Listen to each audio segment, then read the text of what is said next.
Morning everyone. आज जो हम क्वेश्चन सॉल्व करने जा रहे हैं वो भी हमारा रेशियो एंड प्रोपोर्शन चैप्टर से ही रिलेटेड है। इस क्वेश्चन में स्पेशली अब हम लोग जो देखने वाले हैं वो है प्रोपोर्शन पार्ट, क्योंकि अभी तक हमने जो भी सॉल्व किया था उसमें कुछ पार्ट तो रेशियो के रहते थे और कुछ प्रोपोर्शन के, बट अभी हम जो सॉल्व करेंगे उसमें बेसिकली आपके प्रोपोर्शन के ही पार्ट रहेंगे। तो हम इसमें इस चीज़ को देखेंगे कि किस तरह से हम लोग first proportion, second proportion, third proportion या फिर फोर्थ प्रोपोर्शन हम लोग फाइंड आउट करते हैं और उससे रिलेटेड क्वेश्चन हम लोग सॉल्व करेंगे। मान लीजिए आपके पास अगर कोई भी इस तरह का फॉर्मेशन दिया गया हो, A:B प्रपोर्शन C:D, यानी आप देख रहे हो कि यहाँ जो वेरिएबल्स हैं वो 4 टाइप्स के हैं, A, B, C and D। और ये हम जानते हैं कि इसे हम लोग कहते हैं रेशियो, बट ये जो 4 डॉट्स हैं इनको कहते हैं हम लोग प्रपोर्शन। यहाँ पे 4 पार्ट आपको दिखाई दे रहे हैं, यानी इसको कहते हैं हम लोग कंटिन्यूड प्रपोर्शन।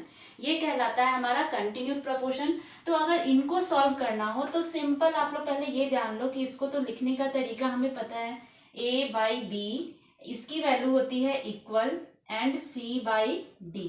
यहाँ हम क्या करते हैं कि क्रॉस मल्टीप्लिकेशन जो होता है उसको यहाँ पे हम यूज करेंगे, यानी A को हम करेंगे D से और B को मल्टीप्लाई कर देंगे हम C से, यानी यहाँ पे जो वैल्यू होगी AD इक्वल BC। ये हमारा कंटिन्यूड प्रपोर्शन का फॉर्म होता है। चाहे इस तरह के कितने भी क्वेश्चन आपके पास आ जाएं, कैसे भी क्वेश्चन आ जाएं, आप इनको इसी फॉर्म में सॉल्व करेंगे। अभी हमने बताया कि ये कहलाता है हमारा कंटिन्यूड प्रपोर्शन। तो कंटिन्यूड प्रपोर्शन में आपको 4 टर्म्स होना नेसेसरी है, लेकिन हमारे पास जो क्वेश्चन है आप उसमें देखोगे कि यहाँ पे दिया गया है कि find the mean proportional of 6 and 54, यानी 6 एंड 54 इसके बीच का मीन प्रपोर्शन आपको फाइंड आउट करना है। तो आप सपोज कर लो जो भी आपको फाइंड आउट करनी हो ना उसकी वैल्यू को हम कोई भी वेरिएबल्स में सपोज करते हैं। तो हमने सपोज कर लिया कि 6 और 54 इनके बीच का जो प्रपोर्शन है वो है x, क्योंकि मीन प्रपोर्शन बोलेगा तो आप बीच में सपोज करेंगे। तो अब आप देख रहे हो कि हमारे पास 1, 2 एंड 3 सिर्फ हमारे पास 3 टर्म्स हैं, बट कंटिन्यूड प्रपोर्शन में हमें जो जरूरत होती है वो फोर्थ प्रपोर्शन की जरूरत होती है, फोर्थ टर्म्स की जरूरत होती है। तो फिर इसको हम लिखेंगे कैसे, तो 6:x देन प्रपोर्शन x:54, यानी जो मिडिल टर्म होगा उसी को आप 2 टाइम्स क्या करेंगे, तो 2 टाइम्स लिख देंगे। इससे क्या होगा कि आपके पास 1, 2, 3, 4 आप देख रहे हैं कि ये 4 टर्म आ गए, यानी आपका ये कंटिन्यूड प्रपोर्शन हो गया। बस सिंपल इस तरह के तरीके का यूज करते हुए, यानी 6/x इसकी वैल्यू इक्वल देन x और इसकी वैल्यू डिवाइड 54, और फिर पता है यहाँ क्या यूज करना है आपको, क्रॉस मल्टीप्लिकेशन। तो x इंटू एक्स क्या होता है, x² एंड 6 इंटू 54।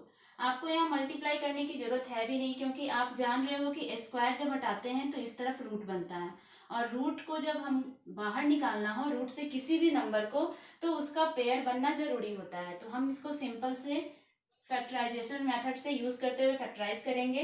2 3 6 3।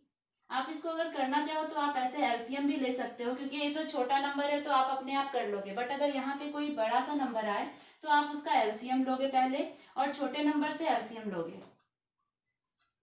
2 7 3 9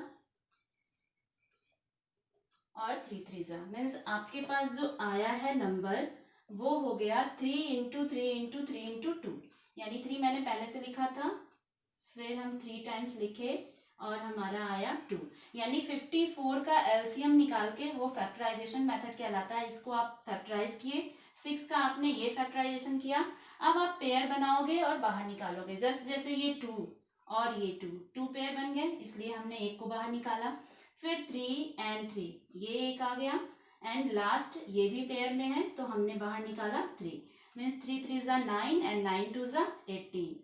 सो हमारा जो मीन प्रपोर्शन हुआ वो है 18। तो इस तरीके से आप कोई भी मिडिल, अगर मीन प्रपोर्शन है तो आप बीच में मानेंगे, अगर थर्ड प्रपोर्शन होगा तो आप थर्ड में मानेंगे, और अगर आपको फोर्थ प्रपोर्शन फाइंड आउट करना है तो आप फोर्थ पोजीशन पे x की वैल्यू को सपोज करके पुट आउट करेंगे, तो आपकी सारी वैल्यू आपके पास आ जाएगी। अब मैंने कुछ आपके लिए डिफरेंट से क्वेश्चन लिए हैं, लेकिन सॉल्यूशन बहुत ही इजी है। तो पहले हम देखते हैं कि अगर इस तरह के क्वेश्चन हो, मीन्स क्वेश्चन क्या है हमारा, A/B = 7/5, then find the value of A² + B² divided by B² - C²। Means अगर आपके पास ये वैल्यू दी गई है तो ये आपको फाइंड आउट करनी है।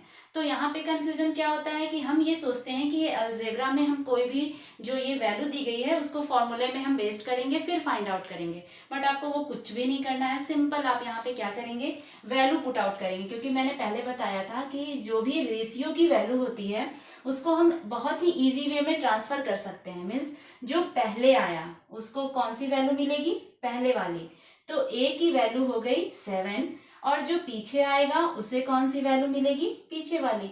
तो हमने a की वैल्यू और b की वैल्यू क्या किया, फाइंड आउट कर लिया। अब हम क्या करेंगे, सिंपल हमारा जो तरीका है उसको हम यूज करते हुए वैल्यू को पुट आउट करेंगे। यानी हमें सॉल्व करना है A² + B² and divided by A² - B²।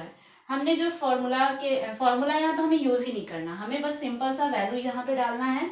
यानी a के लिए हमें क्या डालना होगा, वैल्यू 7, और 7 का स्क्वायर करेंगे। फिर b की वैल्यू हमने क्या निकाला है, 5, तो हमने डाला 5², और नीचे भी वैसे ही आपको वैल्यू को पुट करना है -5²। अब आप जान रहे हो 7 × 7 क्या होता है, 49, प्लस 5 × 5 25, देन सेम 7 × 7 49 - 25।